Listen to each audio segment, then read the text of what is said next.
नमस्कार मंडळी. आज आपण ना शेवग्याच्या शेंगांचा मस्त असा चटपटीत आगळा वेगळा पदार्थ बनवतोय. असा पदार्थ या अगोदर कोणीही बनवला नसेल किंवा खाल्लाही नसेल. आता तुमच्यापैकी कोणी हा पदार्थ बनवला असेल तर मला कमेंट करून नक्की सांगा. शेवग्यामध्ये ना भरपूर प्रमाणामध्ये विटॅमिन, आयर्न, कॅल्शियम असतं. म्हणूनच हा पदार्थ आज मी तुमच्यासाठी घेऊन आली आहे. रेसिपी आवडल्यास एक लाईक आणि एक सबस्क्राईब नक्की करा. चला तर मग वेळ न घालवता लगेचच रेसिपीला सुरुवात करूया. त्यासाठी इथं मी ना 4 शेवग्याच्या शेंगा घेतलेल्या आहेत. हे बघा, आता वजनी म्हणाल तर ह्या साधारण ना पाव किलो शेंगा मी इथं घेतलेल्या आहेत. आता ह्या शेंगा मी स्वच्छ धुवून पुसून कोरड्या करून घेतल्यात. यावरती ना आपल्याला पाण्याचा अजिबात अंश ठेवायचा नाहीये. छान अशा कोरड्या करून घ्यायच्या. आता ह्या शेंगांचे ना आपण तुकडे करून घेऊया. आता ह्या शेंगांचे तुकडे करत असताना खूप काळजीपूर्वक तुकडे करून घ्यायचे, कारण याची ना आपल्याला साल निघू द्यायची नाहीये. का ते मी तुम्हाला पुढे व्हिडिओमध्ये सांगणारच आहे. तर अगोदर ना हे टोक कट करून घेतेय. हे बघा, त्यानंतर असे तुकडे करून घेऊया.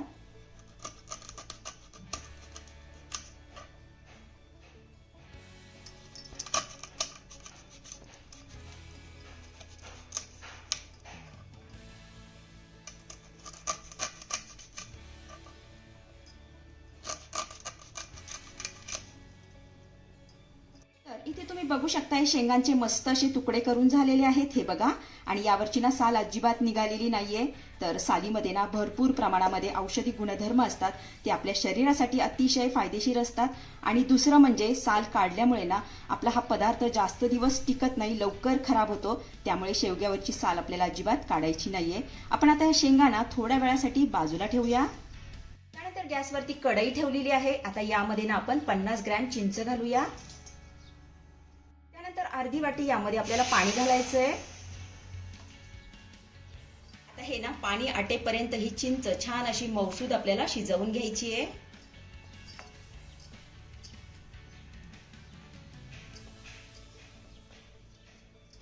आता यामध्ये घातलेलं पाणी पूर्णपणे आटलेलं आहे. हे बघा, आपली चिंच ही मऊसूद अशी शिजलेली आहे. गॅस बंद करूया आणि ही चिंच पूर्णपणे थंड करून घेऊया. गॅसवरती मी तवा ठेवलेला आहे. यामध्ये घालूया 1 ते 1.5 चमचा धने, 1 चमचा जिरे घालायचंय. नंतर अर्धा चमचा यामध्ये आपण मेथीचे दाणे घालूया. आता हे सर्व साहित्य आपल्याला 1 ते 2 मिनिटं चांगलं भाजून घ्यायचंय.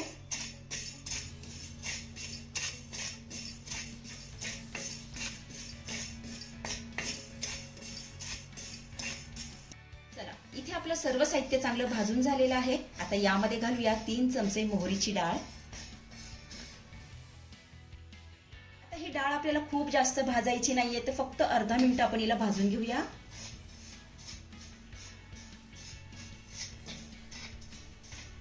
इथे आपलं सर्व साहित्य चांगलं भाजून झालेलं आहे. आपण आता हे काढून घेऊया आणि थंड होण्यासाठी थोडा वेळ बाजूला ठेवूया.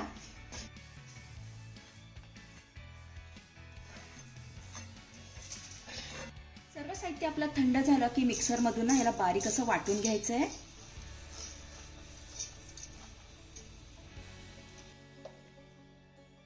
बघा, इथे आपला हा मसाला देखील बनवून तयार झालेला आहे. आता हा देखील मी थोड्या वेळासाठी बाजूला ठेवतेय. तर इकडे आपली चिंच ही थंड झालेली आहे. आता ही चिंच ना आपल्याला गाळून याचा ना कोळ काढून घ्यायचा आहे. तर गाळणीमध्ये ही चिंच मी काढून घेतेय.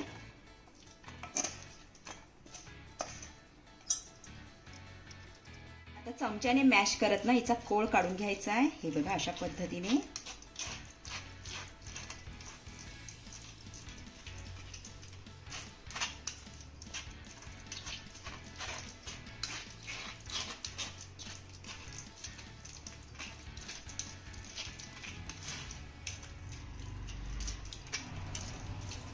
तर इथे तुम्ही बघू शकताय संपूर्ण चिंच मी गाळून घेतलेली आहे. मस्त असा इथे चिंचेचा कोळ निघालेला आहे. हे बघा, आपण आता हा कोळ ना थोड्या वेळासाठी बाजूला ठेवूया.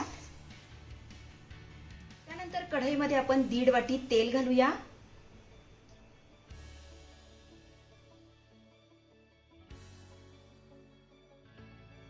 तेल आपलं थोडंसं गरम झालं की कट केलेल्या शेंगा यामध्ये घालूया. तर शेंगा आपल्याला एकदम घालायच्या नाहीयेत, थोड्या थोड्या करूनच घालायच्या.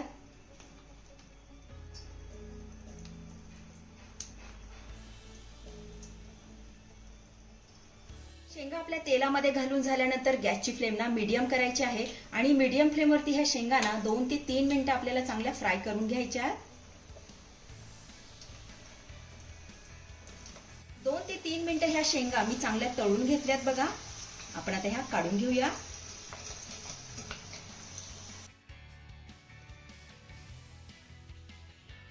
अशाच पद्धतीने सगळ्या शेंगा आपण तळून घेऊया.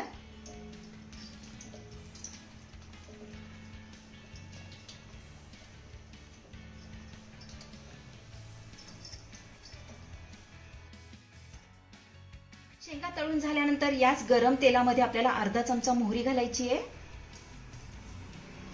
त्यानंतर 2 गड्डी सोललेला लसूण यामध्ये घालूया. त्यानंतर अर्धा चमचा यामध्ये आपण हिंग घालूया. आता हा लसूण आपल्याला हलक्या सोनेरी रंगावरती तळून घ्यायचा आहे.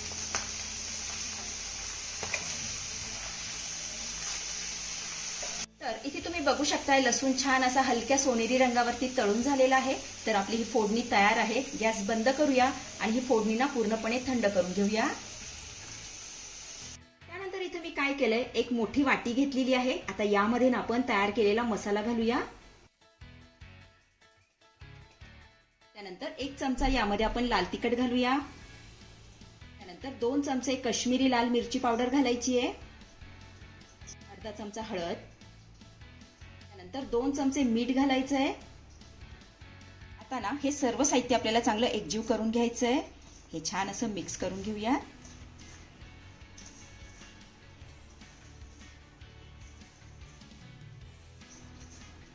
तर इथे आपलं सर्व साहित्य चांगलं मिक्स करून झाल्यानंतर ना यामध्ये आपल्याला तळलेल्या शेंगा घालायच्या.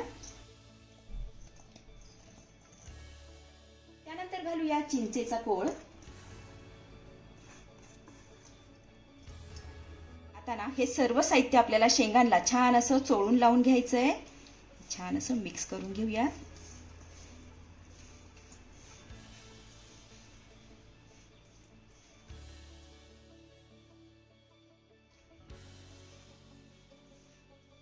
तर इथे तुम्ही बघू शकताय सगळे मसाले मी शेंगांना छान असे चोळून लावून घेतलेले आहेत. हे बघा.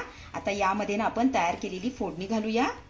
तर इकडे आपली फोडणी देखील छान अशी थंड झालेली आहे. आपण आता ही शेंगांमध्ये घालूया.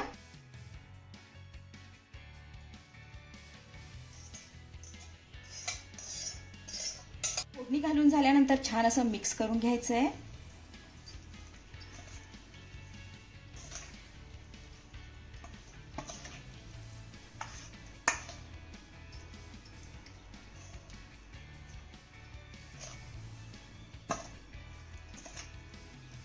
तर इथे आपलं शेवग्याच्या शेंगाचं लोणचं बनवून तयार झालेलं आहे. आता हे लोणचं ना आपल्याला हवाबंद काचेच्या बरणीमध्ये भरून ठेवायचं. फ्रीजमध्ये ठेवल्यास 2 महिने छान असं टिकतं आणि फ्रीजच्या बाहेर ना 1 ते 1.5 महिना छान असं टिकतं. अतिशय साधी आणि सोपी रेसिपी आहे. नक्की करून बघा. काचेच्या बरणीमध्ये हे लोणचं मी भरून घेतेय.